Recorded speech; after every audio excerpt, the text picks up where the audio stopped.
Archana sir வந்து கச்சேரிக்கு முன்னாடி செஞ்ச ஆர்ப்பாட்டத்தில் நாங்கள் கதை கேட்க பட்டதாரிகளா எல்லாரும் பட்டதாரிகளா எம்பி மரம் வட்டி துறைங்க நான் சொல்கிறேன். எம்பி மரங்களுக்கு வேண்டாம். அப்படி எம்பி மரம் தெரிவு செய்துட்டு நீங்கள் இப்படி நின்று வாதாடுறது உலக நாடுகள் பார்க்க சரியான கீழ்த்தரம்.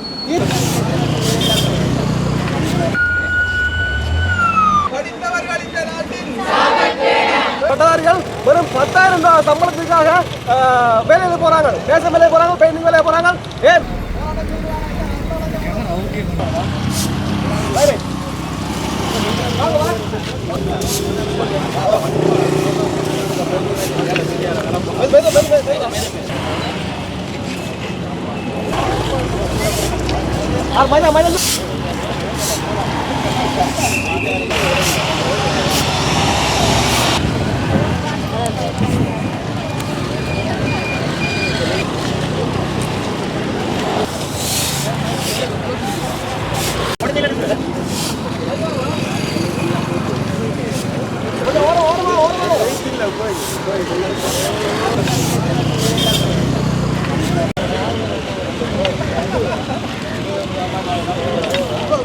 சமுதாயங்கள் மறைமுகமாக இப்படியான வேலைகள் செய்து கொண்டிருக்கிற விடயங்களை நாங்கள் இன்றைக்கு வெளிக்கொண்டு வந்திருக்கிறோம். இது வெறுமனவே இந்த வெளிக்கொண்டு வந்து ஒரு நாடகமாக மட்டும் இல்லாமல் இது உண்மையாகவே நடந்து கொண்டிருக்கு. பட்டதாரிகள் வெறும் 10,000 ரூபாய் சம்பளத்துக்காக வேலையில் போறாங்க, பேச வேலையை போறாங்க, பெயிண்டிங் வேலையை போறாங்க. ஏன் இங்கேருந்து கொழும்புக்கு போய் சும்மா ஒரு ஆஃபீஸுக்கு வேலைக்கு போயில அவங்க வந்து கூட்டுற வேலை, கழுவுற வேலை அப்படியான வேலைக்கு போறாங்க. அதுவே அது ஒரு அநாகரிகமான வேலை இல்லை. ஆனால் இருந்தாலும் அது சம்பளம் தான் வருது. ஒரு உழைப்பு, உடல் உழைப்பு. ஆனால் இருந்தாலும் அது மட்டும் இல்லை, எல்லாருக்கும் வயசு 28 இருந்து 36 வயசுல இருக்கிறாங்க. இதே கூட இன்னும் அதிகமான வயசுல இருக்கிறவங்க இதில் இருக்காங்க.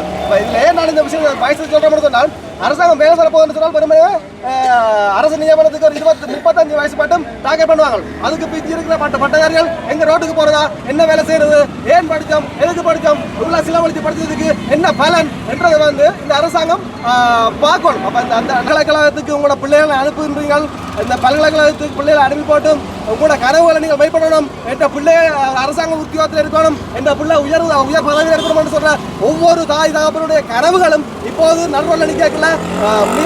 அந்த கனவுகள் எல்லாமே ஒரு எள்ளளவுக்கு மதிக்க முடியாத, ஒரு கால் தூசிக்கு மதிக்க முடியாத அளவுக்கு அது தள்ளப்பட்டுட்டும். ஆகவே உலக நாட்டிலே எங்களோட கல்வி வந்து ஒரு சிறந்த கல்வின்றதை எல்லாரும் சொல்றாங்க. ஆனால் இருந்தாலும் எங்களோட கல்வி முறையில் ஒரு சில மாற்றம் ஏற்பட்டால் மாத்திரம்தான் இப்படியான ஒரு இழுக்காடான விஷயங்கள் நடக்காம ஒட்டுமொத்தமாக எல்லா பட்டதாரிகளுக்கும் வேலை வாய்ப்பு வரும். இந்த வெயில்ல நீங்க ஏன் கஷ்டப்படுறீங்க?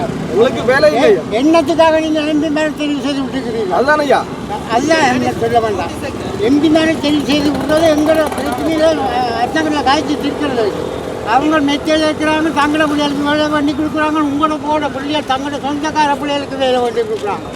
சரியா? அதுகளை விட்டுட்டு நீங்கள் வெயிலிருந்து கட்டி என்ன செய்யணும்? உங்களோட அம்மா அப்பா பிச்சை எடுத்து படிப்பிச்சாங்கன்னு தெரியாது. அவங்க காசை கொடுத்து கள்ள சர்டிஃபிகேட் வேண்டியது கூட பிள்ளை தங்களோட சொந்தக்கார பிள்ளைகளுக்கு எல்லாம் வேலை எடுத்து கொடுக்குறாங்க. எம்பி மேலே தெரிவு செய்துட்டு நீங்கள் இப்படி நின்று வாதாடுறது உலக நாடுகள் பார்க்க சரியான கீழ்த்தரம். இது அனுராக நான் ஒரு தமிழ்நாட்டில் பொதுவாக சொல்கிறேன். இதுக்கு கீழே அரசெல்லாம் உண்டாகி ஒரு கம்யூனிஸ்டராக வந்தாலோடைய கடைசியாக இது தீர போகிறது இல்லை. இன்னும் நீங்கள் இவ்வளோ கத்திட்டு போகிறீங்க, பார்த்தா எங்களுக்கு அழுகலாம். எம்பி மரம் வட்டி துறைங்க நான் சொல்கிறேன். எம்பி மரங்களுக்கு வேண்டாம்.